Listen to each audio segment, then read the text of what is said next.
3, 2, 1, 0.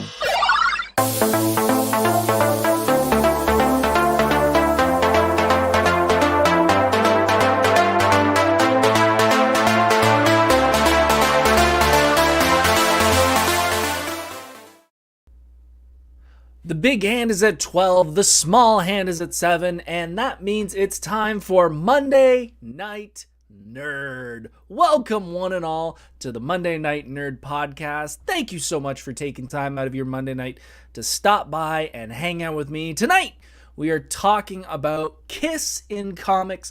I am a Kiss Army member since pretty much birth, and I have seen a whole bunch of Kiss stuff, but one of the coolest things that I grew up with is Kiss being superheroes, basically. That's what they wanted to be growing up. They wanted to start out as a band and grow into a marketing machine full of superheroes, and that's what they became, and I got to experience a ton of it. We're going to talk about that and a whole lot more. It has been a great week. It is a windy night on this Monday. If you hear the wind in the background, it has been blowing all day. We are hitting 90, 100-mile-an-hour winds. It is blowing stuff all over the city. I'm expecting to see the Wicked Witch of the West go flying by. And yeah, it is insane tonight. I hope you are having a great evening. It has been a busy week since the last episode. We have been doing a whole bunch of stuff I've been doing a whole bunch of cosplay and a whole lot more.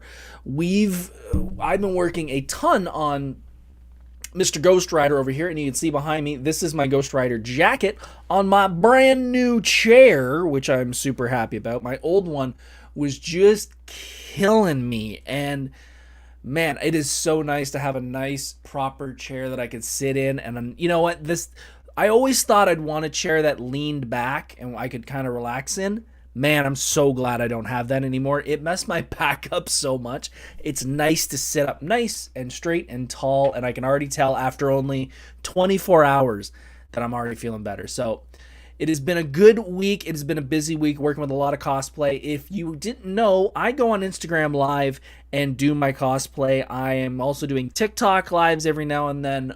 I've done a couple of them now. It's actually kind of cool. The algorithm for TikTok is very different than Instagram in the fact that when you go live on Instagram, it messages all your followers, and then that's kind of it. On TikTok, if you stay on, it messages all your followers, but then it also sends it to new people who may not follow you. So it's actually kind of nice to gain followers that way. I've actually gained a couple followers, not a ton, but I've gained like 5 or 6 followers every time I go live. So it's a nice little boost when I do live. But I'm going to be doing more this week. We're going to be working more on Bonehead Ghost Rider, and we're going to be... Where's my finger? There's my finger. We're going to be recording. We're recording live. We're going to be recording all the makes and stuff so we can do a tutorial, and then you guys will be able to make your own Ghost Rider, because I get so many questions from people asking, how do you build it? How do you build the fire and all that? So we're going to document it all, and then I'm going to have tutorials for you. So let's get into the news, because the news is super important. And this is one of the most important things. If you tuned in last week, you knew that the Geeks & Co. were on, and we were talking about cinematic universes and multiverses and a whole lot more. But you also may have noticed some technical difficulties, and those came from me. And let me kind of explain what's been going on. So ever since I started the podcast, we've continuously had some issues. We've had technical issues when it comes to microphones. We've had issues when it comes to mainly internet. And it's not even just me. So I'm going to kind of explain my house. That's the front of my house. We've got another room about the same size on the other side of this wall, and that's the back of the house. We then have an extension, which is about the length of these 2 rooms together. So sort of think like 1 room, 2 rooms, 3 rooms, 4 rooms, lengthwise. And then it's about 2 width rooms wide. So that's your scale. Because if I say feet, you're not going to know. My router is down 1 floor in that far corner, and I'm up 1 floor in this corner. It's not a big house, but we have changed routers. We have upgraded modems. We have an extender in the other room, which is grabbing the signal and throwing it over here in its own line. And we're still having problems. So, after Geeks & Co. last week, I got frustrated and I ended up contacting a company that deals with wiring houses. It's not an electrician, it's someone who does specifically data wiring. And this is a place that, other than residential, they do businesses. So if you build an office and you need to run Wi-Fi and link wiring all through that for hard lines, this is what they do. So the guy showed up today at noon and came into the house, and I showed him the problem. I said, "Look, router's there. I'm up here. Why is my signal crap?" And his exact answer was, "That makes no sense at all." And I went, "That's not the answer I wanted." But yeah, we took a walk around the house. I showed him the extender and I showed him all this, and he goes, "It makes absolutely no sense that you have bad internet up here." And to be fair, my wife's office is technically below me. She has spotty internet at times. So what we're going to do, we didn't change anything today. This is still the same signal. I've got you guys can't see it, but I got a little thing down here that's like a Wi-Fi signal to see how much I'm getting. Before I started the show, I had 2 bars. I then went down, reset the router, reset the extender. I'm now bouncing between 4 and 5. So, got a good feeling it's that provider. So as soon as this show is over, and now I'm not joking, literally just dropped to 1. And now I'm at 0. So if I'm stuttering, oh my God. Anyways, as soon as this show is done, I am calling our internet provider and I'm getting a answer from them, because it's not the wind. It's not the wind. No, because it's like that. It's like that every week. The wind's probably not helping, but as soon as I reset the router, I got better. But now it once every minute I see it drop. So I don't know what the hell's going on. I'm not an expert at this. So I'm going to call our internet provider and I'm going to get some answers, because I'm on I think this is episode 87, and I'm tired of dealing with tech. The guy said we could hardwire it, but literally I'd have to run a line outside. And he's like, "I really don't want to do that." The only other thing we're going to do is we're going to get a cable, and we're going to run we're going to run a cable from where it comes in. We're going to extend it to the middle of the house. So it'd be kind of 6 feet from here down. So we're going to try that and see what happens. And Alex, I greatly appreciate it. I might give you a shout after the show, because we're just getting really tired of this. We're not in a big home, but this is frustrating us beyond belief that we can't fire a signal that far. So whatever. Apologies for the technical difficulties last week. Until we get this completely fixed, and I'm gonna have to test it with some friends. So Crystal, I'm probably gonna have to do a test with you, and I'll try a test with Freakish Workshop. Before I can get a couple tests that are 100%, we're gonna have to cut guests, because I don't want to have anybody on here and it just shite the bed, because that wastes people's time, and I want a good show if I got somebody else on here. Me, this mug, and it screws up, that's fine. But I feel bad having other people on the show and it screw up. So, but if you did watch last week and you are here here this week, I greatly appreciate it. And I greatly appreciate all you guys last week hitting that like button, hitting that subscribe button. It means a lot. And if you could do it again this week, it would mean a lot too. So technical issues, we're going to try and fix it. Next, reviews. I watched a really cool movie, which I didn't expect would be as cool as it was. I watched Y2K. If you guys have no idea what Y2K is, it is a super fun horror movie. So basically what it is the night of Y2K.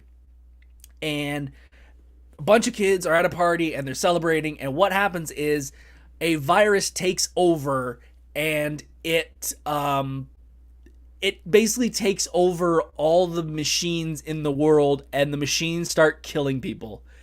And it's stupidly fun. There's a machine that fires CDs at people's heads and it impales them.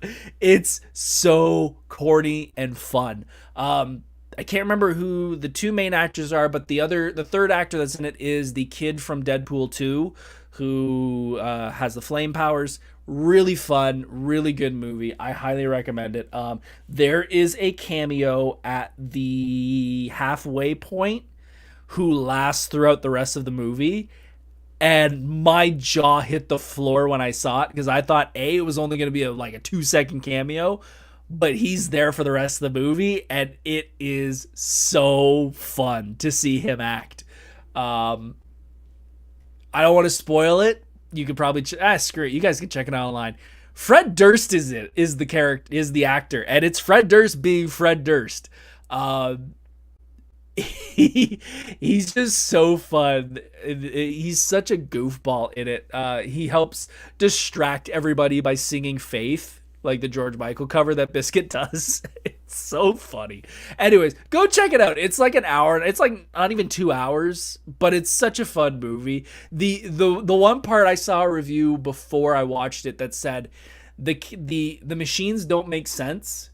And I totally agree. So what happens, it's not like a toaster attacks them. It's like they combine into like a transformer. Like there's like a blender on a kid's 18-volt truck that like runs around and like something will trip someone and like their head will fall in the blender. It's so outrageous, but it's really, really fun. If you're a horror fan, check out Y2K. I think it was a lot of fun. Yeah, man, it was. I honestly might watch it again. It was actually that good. The other movie I watched, which is something that I've seen so many clips about over on social media. I've watched the movie and I'm like, I've seen this 99% of this movie because clips are everywhere on TikTok and Instagram. I watched The Founder, and The Founder, you probably have seen the clips as well. It's the McDonald's movie starring Michael Keaton. It's an older movie. It's not recent, but it's something that I've always been like, I should finally watch this whole thing. And it's a really good movie. It's a very good movie. It's basically about the two gentlemen who started McDonald's as a brother restaurant, and then Michael Keaton's character comes in, and he's basically the character who turned it into a franchise and kind of took it out from those two brothers and kind of made it a national thing. And there's a rivalry between them because the brothers want to keep it very local and very honest, and Michael Keaton's character is a very much a businessman and wants to make more profit. I really liked the movie, and the main reason I liked it is because it's exactly what a good movie has. A villain that you completely understand their point of view. And it's hard to write them that way. It's very easy to find a very cheap, a very cut all corners, and you look at them and you're like, no real person would do that. But this was a very interesting movie because you really saw the brothers wanting to keep that wholesome side of the business that they've grown up and they built on their own, where everything was very raw. Like there's a big part of it where they want to where Michael Keaton wants to bring in the powdered milkshakes, and they're like, no, it's a milkshake. How can it not have milk in it? But Michael Keaton's character also, you see his side of it because he's like, dude, we're spending at that point, in a conversion now, would be hundreds of thousands of dollars to keep refrigeration, to hold all this ice cream, when it's pennies to do the powdered milkshake. And it's one thing to do it at one restaurant. You can't do that at every location. So it's really good seeing the dynamic between the two, and you kind of go, I see both sides of it. I see it as the businessman, and I also see it as the, this is our reputation, and this is how we built this brand. So I really enjoyed it. And if you haven't checked it out, if you're into business movies and stuff like that, it's a very fun watch. Michael Keaton is such a good businessman in it, and it makes me, I have a skill, and I don't know if others have it or not. I've been told that others don't. I'm very good at seeing both ends of an argument. And I know that's not egotistical to be like, no one else can see it, but I genuinely feel like I'm very good at sitting down if two people are arguing, going, okay, I see this person's side of it and I see this person's side of it. Let's meet in the middle and try and make it all work.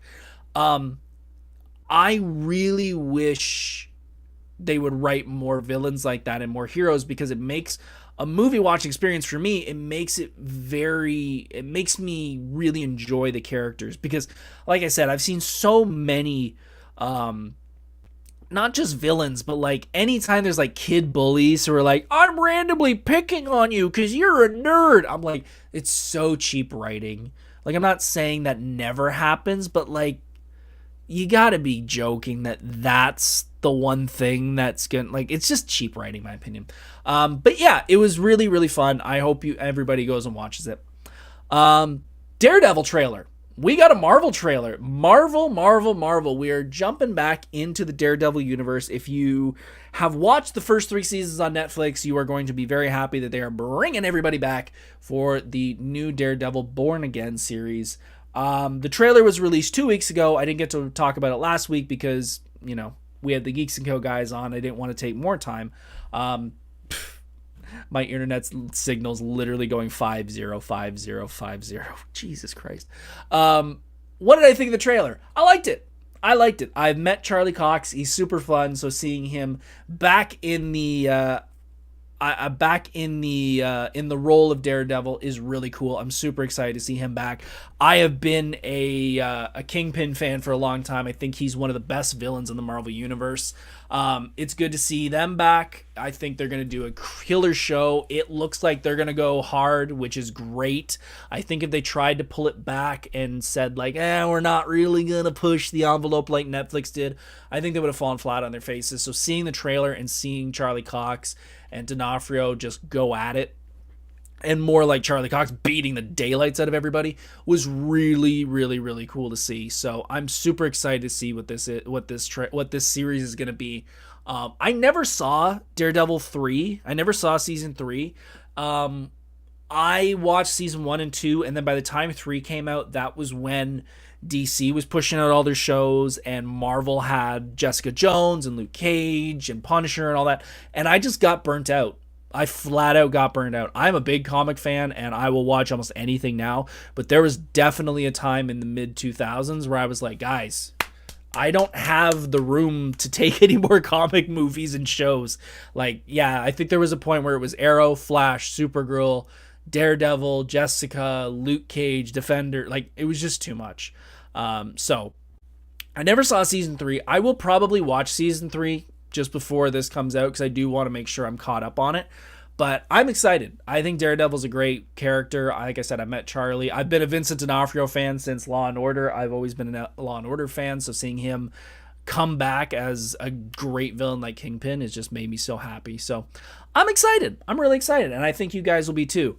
Let's see. Lark Bark, although I'm not a huge Kiss fan, I have to admit the comics have incredible artwork, and we will talk about that definitely when we get into the Kiss stuff. I have a book down here that I'm going to show you guys quickly when we get into the Kiss stuff. Daredevil season 3 is a masterpiece. Only saw it 2 years ago. It's incredible. That's everything I've heard too, so I'm definitely going to have to check it out. Last in the news before we get into the main event, I want to talk about copyright, and I want to talk about public domain because I think that's something that's very interesting right now. We live in a world where the childhood characters that we grew up with are now becoming public domain. And what that means is you can't own them. If I remember correctly, the copyright for a character is 100 years, is the maximum. And after 100 years, you can put it in a public domain and people can do whatever they want with it. One of the big ones that has come out recently that you may know about and was in the picture that I posted on Instagram, the Winnie the Pooh. Winnie the Pooh is now public domain, and the rest of the characters from that, Tigger, Eeyore, and all that, are public domain. And what has happened is you can kind of do anything with it, and a bunch of people have done the Poohniverse is what it's called. It's Winnie the Pooh horror movies. We had the pleasure of meeting a bunch of them at Frightmare in the Falls this year, and they were amazing individuals. But it is something I want to talk about because it is just for a few minutes because it is very interesting. In the next little while, I don't know if it's this year or next year, Popeye is going to become a public domain character. Steamboat Willie is now a public domain character. However, and I want to point out, you see a trend of it's Disney. A lot of these are Disney. I feel like there's still, even though they're public domain, I still feel like there's a lot of people who are like walking on eggshells when it comes to these characters, when really, from what I've read, you can kind of do whatever you want with them, and they've done horror movies. And I feel like that's something Disney has always been worried about, is that they don't want they don't want their intellectual property to be misinterpreted, and for people to look at another version of their property that someone else may have done and said, oh, that's not ours, that's someone else's. And I feel like it's kind of funny now, because I feel like we're smart enough to realize, like, Disney's not doing a Winnie the Pooh horror movie. Like, and it just makes me laugh when it comes to how much pull Disney still has, even though a bunch of their characters they've gotten from other people, obviously, they're now public domain, and no one is like stepping close to that. Like, no one as of right now that I know of is doing like a continuation of just Winnie the Pooh stories. They're going like horror and completely off the rails, almost to the point of going, there's no way Disney could look at this and be like, you're really pushing the line on, can we sue them? So I just find that very funny that we're in a world now where we're going to start getting a lot of public domain characters. And I wonder what they're going to do with them, because I would think it would be okay to just do like the continuing adventures of Winnie the Pooh or the continuing adventures of Popeye or something. But it feels like Disney still has that mouse style shadow over everybody going, we could figure out a way to sue you, even though we don't have actually much to sue you for technically. But yeah, it's just something I kind of wanted to bring up, and I'd love to put in the chat what you guys think, because I actually want to watch the Pooniverse movies. I've heard they're really funny. But yeah, what do you guys think? Do you think Disney is Disney still that company that's going to sue over absolutely everything, kind of like Nintendo does with video game stuff? Like, you post any Nintendo stuff on YouTube, it's just like, you're gone. But anyways, that's all the news for this week. I hope you guys are doing well. If you haven't already, hit that like button, hit that subscribe button, all those things that we do every single week. Sponsor, and then we're going to go into the main event. Sponsor, as always, folks, my incredible, beautiful, loving, amazing wife. She's always my sponsor, because seriously, my wife is incredible. I would not be doing this if it wasn't for her. I would not be having the cojones to get on here and do a podcast. I mean, she kind of gave me that kick in the pants of like, hey, if you want to do something, go do it. Like, don't sit there and be like, go try it. And I'm glad I did, because I'm 87 episodes in and I'm having a blast. And by the way, folks, looking at my notes here, I've got 109 not to go, but I've got listed to about 109 episodes. So we got a lot more podcasts to go. So hun, I love you. Thank you. You'll always be my sponsor. Okay, let me get a quick drink of water. And let's jump into the main event, folks. Let's talk about Kiss. Let's talk about the band, the world's hottest band, Kiss, the marketing mavericks, Gene, Paul, Ace, Peter, Tommy, and Eric, and everyone else that's been a part of the band. Kiss. If you don't know who Kiss is, I think everybody knows who Kiss is, but in case you don't, Kiss is a band from New York City, formed in 1971 by Peter, Paul, Ace, and Gene. They started a band and they took over the world. They wear makeup, they wear crazy costumes, and to be fair, as a diehard Kiss fan, I know that this was not an overnight success. The first few albums of theirs tanked. They absolutely tanked. It wasn't until 1975 when Alive came out, and Alive is the first big live album. They recorded their 2 concerts at Cobo Hall in Detroit, and they put it out as a CD. And back then, live albums were the death of your career. That was the last thing you put out before your career was over, was a live album.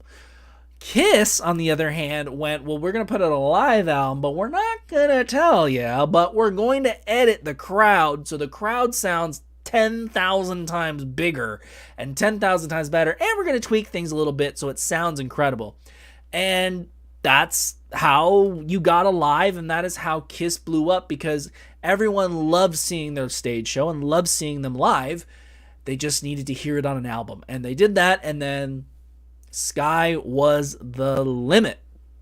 And with that, you can kind of tell if you've ever seen the band. I have a couple photos here, and I don't want to throw them all up, but let me see if I saved one of just the band. Maybe not. Did I not do this properly? No, hang on one second. Let's see. Do I have one of just the band? I do not. I'm a professional. We'll get to it in a second.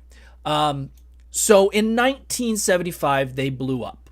And what happened after that? Well, they started marketing like no other band has ever done. And it makes it easy because you're Kiss, and not because they're smart, but because they have characters. Each one of them has their own characters. Gene is the demon, Paul is the Star Child, Peter is the Catman, and Space Ace Frehley on lead guitar. Each one of these had their own personality, their own character, their own look, which made them look like superheroes. And with that, in 1977, Kiss appeared in Marvel Comics. Now, that was just a one-shot. They just had them in one of the Howard the Duck Howard the Duck issues, I believe it was issue 12, made their first appearance. Then, a little while later, Marvel Comics published a full format, full color, magazine size, so not just your normal comic size, bigger, and it was called a Marvel Comics Super Special Kiss. And basically this was Marvel's new line that they were putting out, and it was going to celebrate pop culture. So Kiss was the first one. Kiss was in another one later, but there was also an Indiana Jones issue. There was a Jaws issue. I believe there was a Happy Days issue. There was many pop culture issues, and they all had their own adventures. The big one for Kiss was they interact with actual Marvel characters. There are basically, when it comes to it, Kiss entered the Marvel 616 universe, which not many people do outside of Marvel. And one of the things that made this issue extra special was Kiss's bright idea of putting something in the red ink of the issue. And what that was their blood. So Kiss got together with a registered nurse at the Marvel printing plant. Each member of the band had a vial of red blood pulled from their arm, and they then dumped it into the printing ink. So if you own an issue, that issue on screen, of Marvel Comics Super Special Kiss, you technically have a piece of Kiss DNA. There is red blood cells in that red ink used on the cover and throughout the pages, which as a marketer is freaking genius. That is so smart, because you're going to get the people who are diehard Kiss fans who are going to buy an issue. You're going to have the Marvel fans want to buy an issue, because that's something that doesn't normally happen in Marvel. And then you're just going to have the regular comic collectors who are like, yeah, I want this for my collection. So that first issue blew up and did so well. Later on, they did try a second issue. They did not put the blood in the red ink on the second issue. It was actually Super Special issue number 5. They did a couple in between.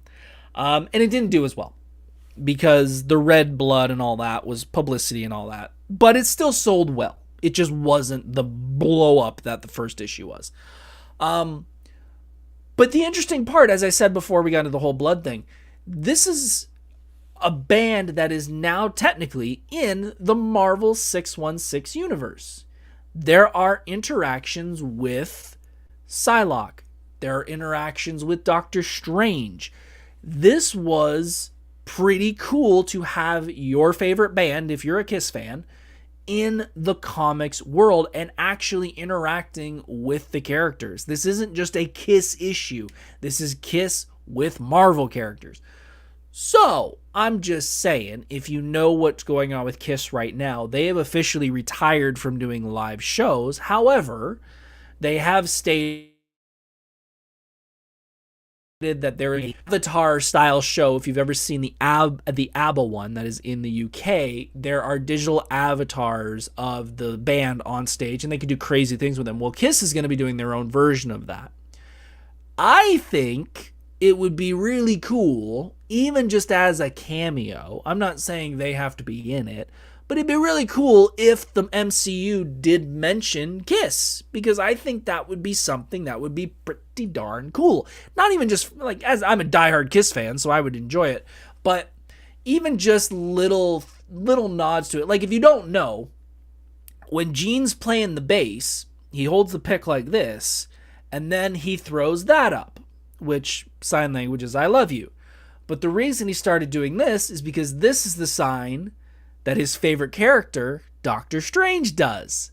So having little things like that as little Easter eggs, I think would be kind of cool. Like maybe Doctor Strange was like, I saw this on an album once or something like that. Just little things like that I think would be really cool. That would be little nods to a band that helped Marvel back in the day. And as Larkbark says, Marvel was on fire back in those days. And yeah, they were on fire back in the 70s. They were doing so well. This issue is now worth a couple hundred if you got a good copy of it. I do own a copy of it. It is not in the best condition though. It's probably worth $20, but it's the point of being a Kiss fan and owning a copy that makes me very happy to own it. And also, this is something that it's kind of a weird way of a weird line, let's say. It's got value because of what it is and because it's an older issue, but it's weird when it comes to issues like this, because most issues from those days are either super easy to find because they're odd issues, or they're super expensive because they're one shots, or there's something key, important, new characters, stuff like that. It's one of the last ones that I can think of that it boomed and it was a very mass-produced book, but it still got some value. The biggest thing right now in the comic book industry is every book is so mass-produced that it's hard to get a book out that is going to be the book that is going to gain so much value in 5 years when no one can find it anymore. I think the last one that did that was Walking Dead, and that's because no one really gave a shit about Walking Dead until the show came out. So a lot of books now, you can find them anywhere. Even issue ones are so mass produced now that it's just not worth collecting them like collectors used to do. And it's something I really noticed back in the day when I first started going to comic shops. My mom's old boyfriend would take me, and there were books all over the place that were $100 books and etc. And it's hard to go into a comic book shop now and see something that's like, oh my god, that's so cool, unless it's like an old Batman or something that's from the 70s. So it's interesting in my opinion. So we've got the 70s, and if you're a Kiss fan, you know that this is the boom of their popularity. They're killing it. They are touring all over. They're selling hundreds of thousands of albums. They're winning gold records left, right, and center. And then the 80s come. And with the 80s, if you're a Kiss fan, you know they decide to take the makeup off in the 80s. The makeup comes off, and they still do well. They still do pretty well, but it's not the same Kiss because they don't have, the makeup and stuff. It's not as much of a show. So when it comes to around 95, the Kiss lineup decides to do a Unplugged show. And if you don't know what MTV Unplugged is a show that MTV did that had major artists come on, and they played all their songs and show acoustically. Alice in Chains has done one, Pearl Jam has done one, Eric Clapton famously did one, and Kiss did one, hairband version of Kiss. And you know what, Larkbark? I love the hairband version of Kiss. I love their 80s albums. I love all of their albums, but personally, I love 80 to 89 and even 90s. That's my era. I love classic Kiss like everyone else, but the MTV Unplugged came out, And MTV Unplugged, specifically for the first time since there was a bunch of changes with lineups and stuff for various reasons, this was the first time they had the original lineup back. Peter, Paul, Ace, and Gene came on stage and played with the other members of the band at the time. And it was great. Everyone loved it. And it ended up wanting to do a reunion tour and wanting to do the makeup and bring the show back to a new generation that had only seen videos and old recordings of it. And that's where the reunion started. And that's when my fandom kicked in. So I was born in 88. I knew Kiss because my mom played it all the time when I was growing up, but I really got into it in the 90s, and specifically the MTV Unplugged show. As Lark Bark says in chat, the MTV Unplugged show is a great show, still with no makeup though. I love the MTV Unplugged show. It is a great show. And that's when I grew up with them. I started with the reunion tour. That was my first, okay, I'm a Kiss fan. Let's get into it. And I'll be completely honest, being a Kiss fan in the 90s, going to grade school and high school, was not fun. In the least.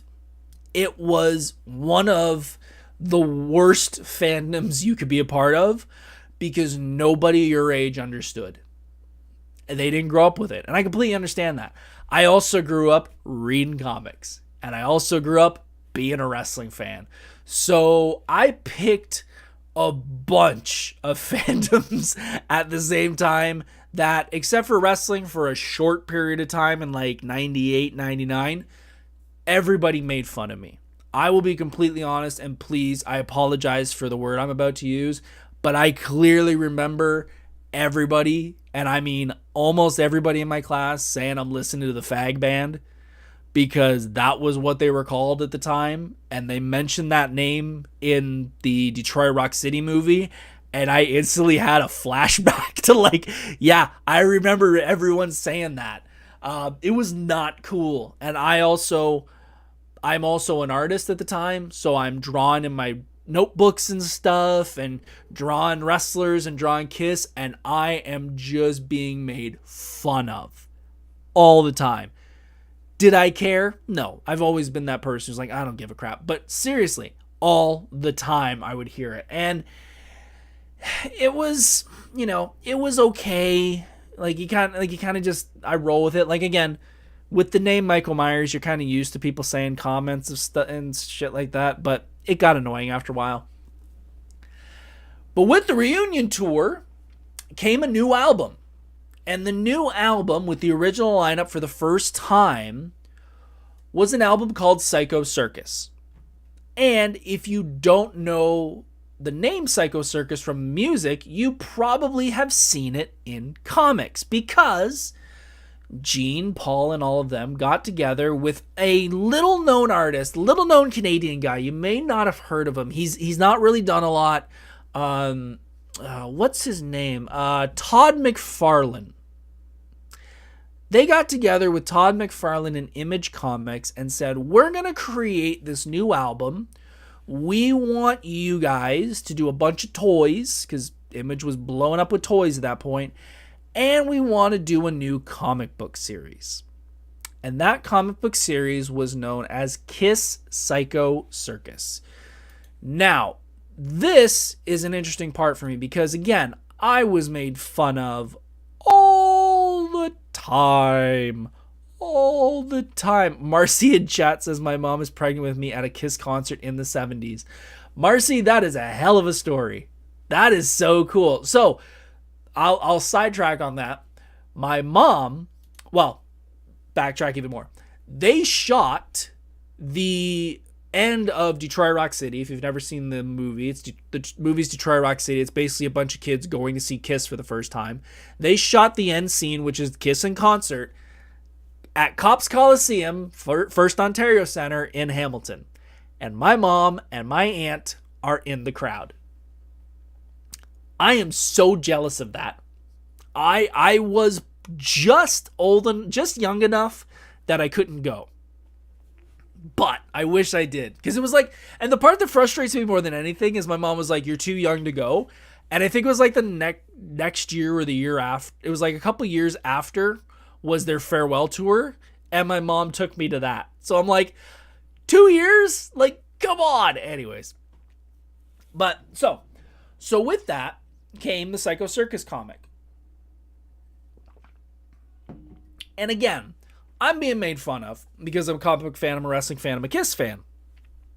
And I had seen the photo, I had seen the issue that I showed you before, and that being the way Kiss was drawn. And I was like, okay, it's going to be a Kiss comic, all right. But it's got McFarlane. And I knew kind of about McFarlane and his art style and etc. So I was a little interested. And then I was at the comic book store with my mom's boyfriend, and he said, well, this is the new Kiss comic. I'll buy it for you. You can take it home. Cool. Super excited. And during the first issue, it's a lot of world building. And what the world building of the Psycho Circus is Kiss, the members, are they're supernatural beings. They're four who are one, or also known as the Elder, which is a Kiss album. There's a traveling circus, and each member represents a member of the circus. So Gene is the demon, the Lord of the Wasteland. The bio says the creature of fire and shadow, blood and thunder. He embodies vengeance and terror, the darkest impulses of the mortal soul. His element is fire, and each member has a member in the circus. So because he's Gene, he's the ringmaster. He's the head of the circus. Paul Stanley is the star bearer, the Prince of Hearts. He draws from deep wells of soul and emotion, bringing the passion and pain. He can move a heart to tender love or murderous rage. He is the jester, and that makes sense because Paul is in the front showing off, so that makes sense that he is the jester. Peter Criss is the king of beasts, lord of the hunt, personifies the primal animal instinct and rough beast that stirs in each of us, embracing instinct rather than intellect. He is the animal wrangler. Makes perfect sense. And then the celestial scion of the cosmos is Ace, represents the principles of universal balance and the ultimate harmony of the cosmos. He is the stilt walker because the stilt walker is the highest one to the cosmos. Looking back on it, one of the things that caught my attention when I was going through this is, wow, these four creatures all have something to do with the emotional spectrum, kind of. I wonder if that played a factor into me being a Green Lantern fan. It's just something that kind of caught my attention. So I'm reading this, and it's a lot about the world building and the circus and all that. You really don't see Kiss in the issue, except for the last page. And again, I'm a kid. I'm 12, 13, 14 maybe. Let's say 12, 13. And as I said, I want to quickly show you one more. There we go. This is the Kiss that I saw when I first started reading comics. That's the last panel of the book. That's a lot different look than that first one. That shot of Gene coming out of a tree is like, holy crap. Okay, you have my attention. I'm going to be a giant fan of this book. And I did. I loved this book. It is such a good... Well, the first group of issues is very good. And it actually reads a lot like Spawn, which I love because I'm a giant Spawn fan. So, like I said, there's different things that happen throughout the circus. There is a beast under the circus that is trying to get out, but the four elders are trying to keep it down. They interact with other characters. And I was going to talk about this later, but I'm going to talk about this now. When I started going to Fan Expo in 2011, there was something that was on my wish list. And it was one of those things where I was like, even if I find it, I'm not going to be able to buy it. because it's going to be too stupid expensive. There's no way I'm going to get it. And in 2011, we stayed at the con. We had a great time, but then we wanted to enjoy the city. This was one of our first times going to Toronto and enjoying being alone without adults. So we went out and we went to a local comic book store, which ended up being a comic book store that's in Fan Expo every year since then.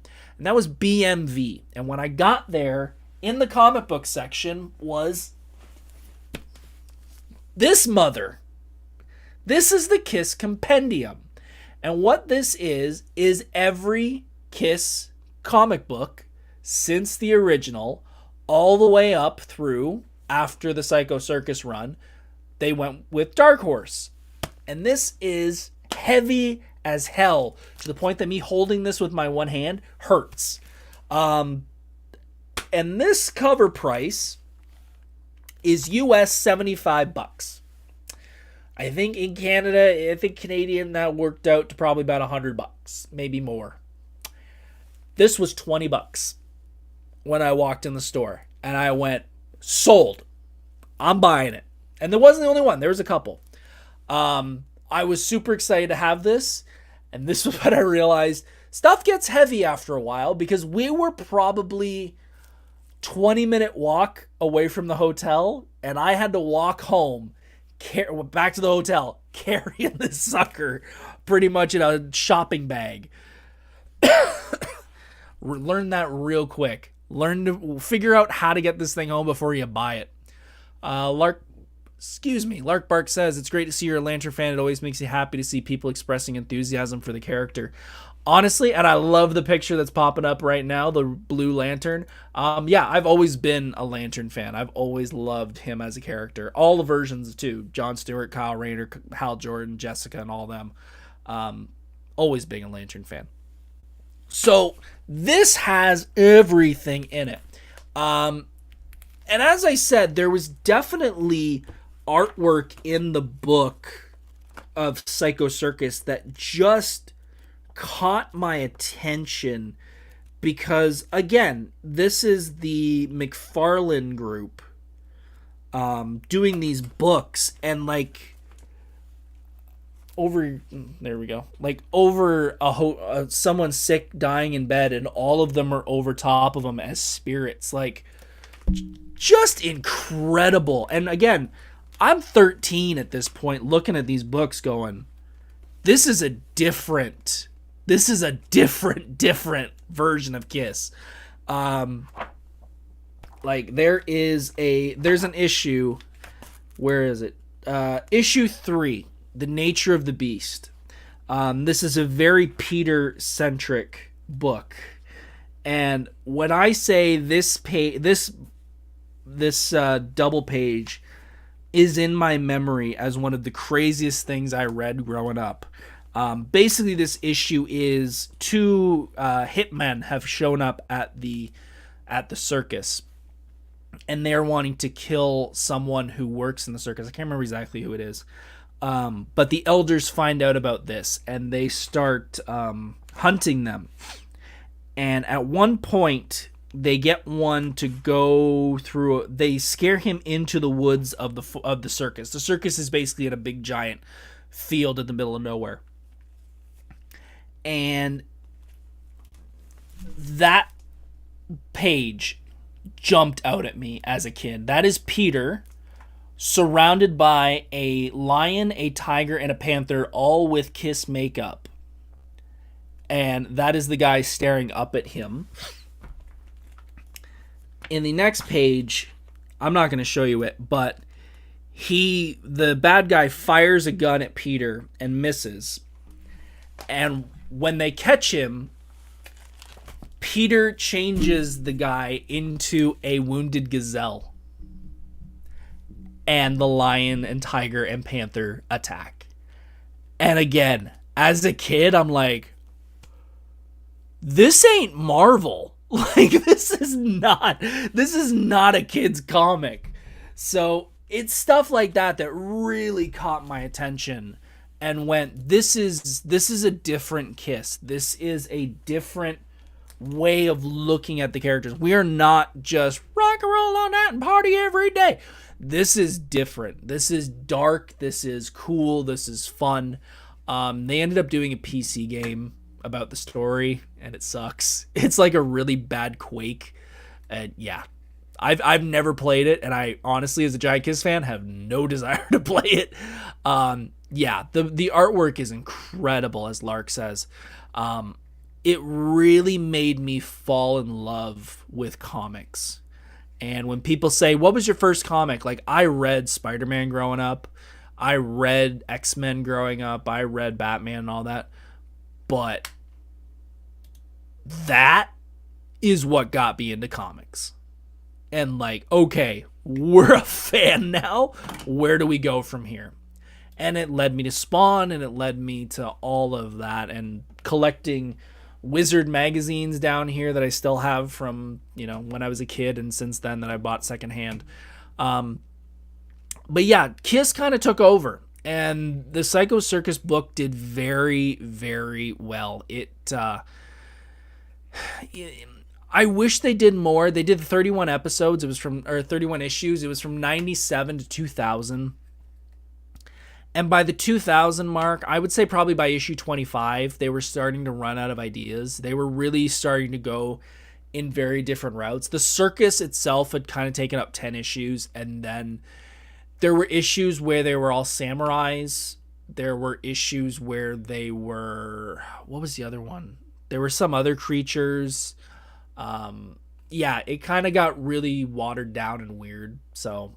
I was happy with it for those first bunch of issues, but then you could tell they were kind of making it something it really shouldn't have been. And also around that time, we found out this would be the farewell tour. They were starting to do their last tour, which turned into 10 more tours, I think. Yeah, they were going to be ending in 2000, but really that was just the end of the original lineup, unfortunately. Another issue that I just thought of, issue 18, is an issue about a struggling artist, and he kind of has that he kind of sells his soul to the devil, and it's a great issue. It really is. It's a very, very good issue. It's very cool seeing Paul Stanley's character, the Star Child, the Star Bearer, kind of walking with him and kind of seeing where his troubles are and things going wrong in his life and trying to direct him in the right path and all that, which is great. But for some reason, when I was in high school, I thought I could take... I'm in high school, so this is 2002, I think, 2002. I'm such a great cinematographer at age 16, 17. I'm going to take this issue of comics and I'm going to recreate it in a high school movie. And I want to point out this was in 2002, when it's not easy to get special effects, when it's not easy to get proper music, when it's not easy to get much of anything besides shooting a movie in a high school. But I'm going to do this epic tale of suffering and alcohol and rock and roll, and it is one of the most laughable high school movies I've ever seen. And if it wasn't for my buddy Tom being the lead in that movie, I would post it on my YouTube, but I don't want to embarrass him because I pushed him to be the lead, and it's hilariously bad. In the end of the issue, he kind of goes crazy and he dies in a house fire. He kind of lights the house on fire and he's playing a solo and it's burning around him. It's really stupid dramatic. And I'm like, well, I'm going to do it that way. So the movie is him playing guitar, and then I got the shot of an outside of a house, but I didn't have any effects. So I just did the sound of fire in the background going, people will understand what it means. It's so bad. It's so pretentious, and oh my god, I laugh. I have it on a CD, on a DVD, and I put it. I've digitized it on my computer, and I'm like falling on the floor laughing, going, "You idiot! Like you thought you were so cool. Of like, hey, look how artsy I am. I'm doing this big like other people in the groups are doing like." Trying to escape the principal and shit like that. And I'm like, no, I'm going to do an epic movie of a guy dealing with his demons. And I'm like, good God, shut up. Like, will you grow up? So I don't know. Maybe I'll talk to Tom and be like, "Can I put this on here just for shits and giggles?" But yeah, it is even watching it there even watching it in class, because we all had to watch them at the end. I finished it, and the teacher's like, "All right, we're gonna watch them," and I'm like, "Please no, just grade it. I don't care. I don't care if it's an F. Just grade it. I don't want others to see this." And she's like, "Nope, we're watching it," and I'm just there with my head in my hands, like, "Oh my god, I can't believe I directed this piece of crap." But whatever. Kids are kids, I guess. So yeah, after the boom of Psycho Circus and the reunion tour, Kiss has to this day been making comic books. They have had a bunch of different publishers, however. As I said, after Psycho Circus, they moved over to the Dynamite brand, and they did a bunch of different issues through that. They then moved over to IDW, which is a really good publisher. There's a bunch of issues with that.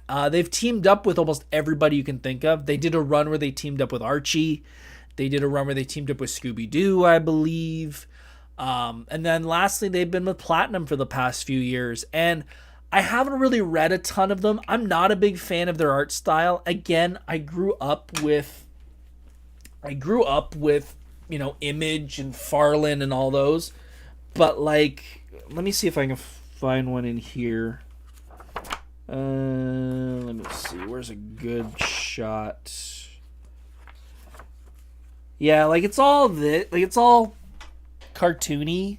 And I'm not saying the other ones aren't cartoony, like it's comics, but like, I don't know. They seem to have a little bit of like, I don't know, weirdness to them. Like this, and again, every time they switch publisher, the art style changed, but it always seemed to be that cartoony look, and it just wasn't for me. So I haven't really read a lot of the stuff that's come out recently. I've heard it's good. I've seen Kiss fans online saying it's not bad writing, but it's just, once you get McFarlane and you see that art, it's kind of hard to go away. But Kiss has always been a marketing machine. They're still marketing, everything you could ever imagine. Gene famously says that you can buy Kiss condoms, you can buy Kiss caskets, they'll get you coming and going, which I just think it's hilarious, that line. But yeah, like they put their name on absolutely everything, and as a Kiss fan, I've bought tons of stuff with their name on it over the decades. They are my favorite band growing up. They're probably not my favorite band now. I've kind of grown up and found my own band, which is the band that everyone else loves, and that's Metallica.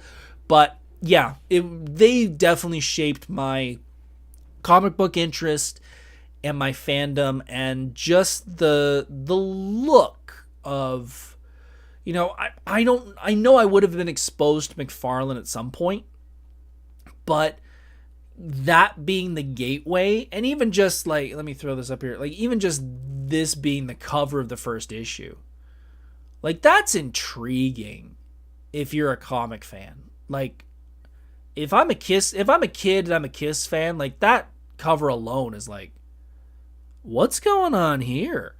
So it definitely got me into comics, and it definitely made my fandom just so much bigger than it probably would have been. Alex in chat says Hulk 3400. Wow. English. 340 is one of my favorite McFarlane covers. Yeah, like McFarlane's just killing it with this stuff. Like his artwork from Marvel, his DC work, his Batman one is incredible. He's a goat. He really is. And I Where's the book? I have the book, The Art of McFarlane, and I thankfully got him to sign it when I first got to meet him because, yeah, he's one of my favorites and will always be one of my favorites. Lark Park says, IDW is a great comic book company. I own Rocketeer Jetpack Adventures, which is actually a book rather than a really interesting. And you know what? I like the Rocketeer. I might have to check that out. Thank you for the recommendation. But yeah, that to close out, I wouldn't be as big of a comic fan if it wasn't for Kiss. And thank you to McFarlane for bringing them along. You know, it was the perfect timing of me being at a certain age and comic book blowing up, and yeah, it's really cool. And yeah, maybe I'll put that movie up at some point because yeah, it's so laughably cringe. Alex says he's amazing at cons. He hates charging for autographs. Didn't charge me. I waited in line. I saw that he was going to be there and it was going to be free, and I'm like, cool, I'll wait as long as I can for a free autograph. And yep, he's so cool. Anyways, folks, we're at the hour mark. I greatly appreciate you guys hanging around. If you guys can throw me a like, that would be greatly appreciated. If you can share, all those things. Subscribe to the channel. I've got new stuff coming out all the time. I've got probably, actually, while you're here, let me pull up the exact number because I don't want to be wrong. I would hate to give you guys wrong information. Let's see. We got we have probably 100, close to 100 shorts on this channel coming out in the next 5-6 months. I've been answering Q&As that people have sent me, and I found that people just ask about cosplay. People ask about Comic-Cons. People ask about foam smithing and all that stuff. I'm answering all those questions. I'm posting a short every couple days, and there's going to be other shorts in there that are just funny. Make sure to say subscribe so you guys don't miss out. And I'm going to be here every week talking about Monday Night Nerd. Next Monday, we are doing an episode that I've been wanting to do for a while. We're going to change course. We've been doing a lot of comics, a lot of cosplay. We're going to go into the wild world of wrestling.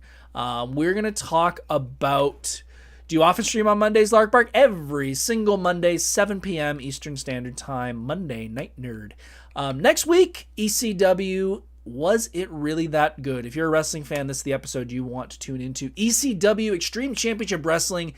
Everyone has so many fond moments of ECW. Is it really that good? Or is it kind of better in just like short form and they're not really that good? We're going to talk about that because I think it's a really cool topic that a lot of people probably have opinions on. So next week will be ECW, and then the week after that will be 10 ways to save money at Comic-Con. Been going to Comic-Cons for over 15 years, and we're going to be talking about how to save some money when you go to Comic-Con, because this is the season where I'm going to be going to 13 Comic-Cons, so I got to learn to save some money, so we're going to talk about that. And then on the 17th, we're going to talk about nothing. We're just going to yak. We're just going to talk about random stuff. Maybe I'll do some stuff beforehand because it'll be my 2-year anniversary. I'm doing this for 2 years. 2 years on the 17th. We're going to talk all about that. Crazy, huh? Anyways, I'm going to let you guys go. Thank you. Thank you so much. I appreciate it. Lark Park, you're watching from California? Man, I am jealous. I am very jealous. I would love to shut up, Alex. Amateur 13 cons. Jerk. Where was I? See, you screwed me up.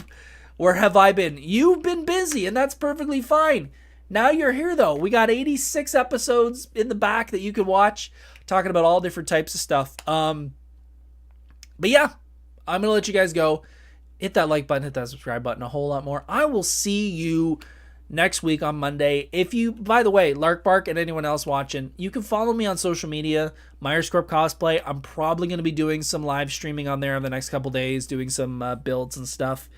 Even though the wildfires, yeah, I'm sorry to hear about that. I hope you're okay. I've always wanted to go to California. Anyways, I'm going to let you guys go. Have yourselves a good night. I love you all, and I will see you very, very soon. Take care. See you soon. Hey, thanks for watching Monday Night Nerd. If you enjoyed this content, please hit the subscribe button, like this content, and follow on social media for even more nerdy fun. See you soon.